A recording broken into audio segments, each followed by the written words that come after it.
Bonjour, alors on va poursuivre avec la constante de basicité, Kb. Rien de plus simple parce que finalement c'est pas mal la même chose que le Ka, mais pour les bases, donc pour les OH. Ce qui fait qu'on va devoir utiliser un petit peu plus de formules pour arriver à notre résultat voulu. Donc, tout comme les acides, on va retrouver des bases faibles et des bases fortes. Les bases vont se dissoudre dans l'eau et s'ioniser, donc se dissocier.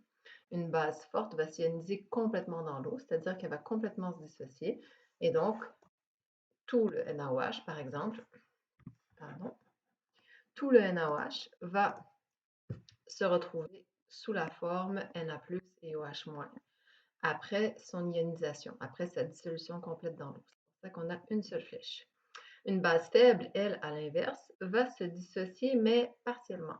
Donc, si on met par exemple du NH3, de l'ammoniac, avec de l'eau, donc en solution aqueuse, on va retrouver la double flèche parce qu'une petite partie de cet ammoniac-là va se dissocier en NH4+, et OH-. Donc, c'est une base parce qu'elle libère un OH-. Donc,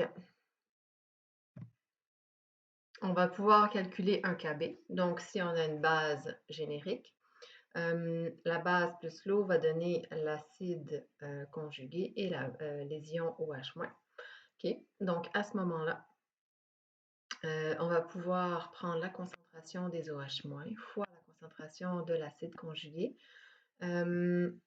sur la concentration de la base avant sa dissociation pour obtenir notre valeur de constante de basicité. Donc, comme pour les acides, comme une base forte est entièrement dissociée, ce n'est pas une réaction à l'équilibre, okay? Parce que c'est pas possible, il n'y a plus de réactif.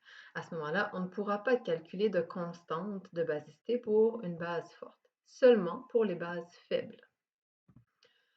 Donc, les hydroxydes métalliques qui sont des bases fortes que l'on connaît, comme NaOH, CaOH2, le KOH et le LiOH, ça, ce sont des bases fortes. Les bases faibles, méthylamine, carbonate, hypochlorite, hydroxylamine. Donc, on va s'en servir pour justement faire réagir avec différentes constantes de basicité. Et comme pour les acides, plus le Kb est élevé, plus la base est forte, même si c'est une base faible. Donc, si on prend un exemple ici, à la page 369, une solution d'ammoniac à 0,4 mol par litre a un pH de 11,4. Quelle est la constante de basicité de cette base? Déjà, on commence par écrire l'équation. NH3, c'est la solution d'ammoniac en solution aqueuse, plus H2O, c'est là qu'il va y avoir dissociation. Il nous demande un Kb, donc de toute manière, on sait, le NH3, c'est une base faible, donc on va mettre la double flèche. Ça va nous donner NH4+, plus OH-. Okay. Ici, base, acide conjugué. L'eau devient acide parce qu'elle perd un proton au profit du NH3 qui devient NH4+. Et base conjuguée. Okay. Ce qu'on doit savoir, on fait comme pour un tableau ICE, okay, mais avant ça, il faut qu'on trouve les concentrations de OH-. Donc, on sait que pH plus pOH égale 14. Ben, pOH, parce que là, on veut savoir quelle est la concentration des ions OH-, ça va être 14 moins 11,4 et ça nous donne donc 2,6. Okay? Donc, notre pOH est de 2,6. On sait que la concentration des ions OH- va être égale au pas log, pardon,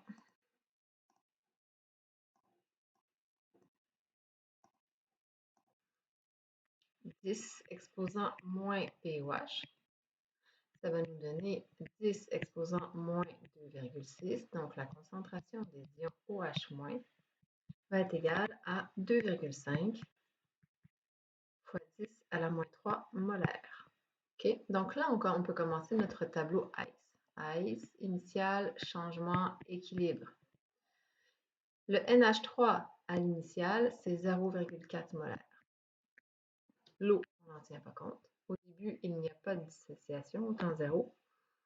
Au final, donc à l'équilibre, on sait qu'on a 2,5 fois 10 à la moins 3 ions OH-. Donc, dans les ions OH-, 2,5 fois 10 à la moins 3 molaires.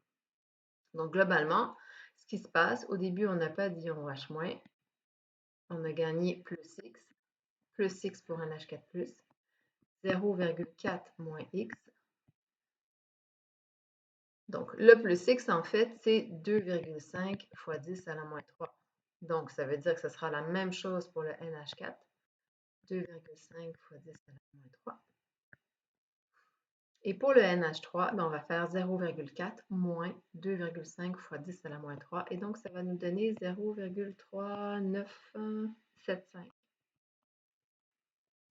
Et c'est qu'à partir de ce moment-là qu'on peut calculer le Kb.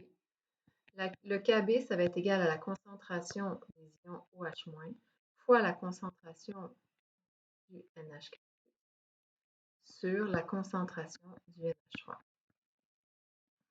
Ça va donc nous donner 2,5 fois 10 à la moins 3 au carré sur 0,39.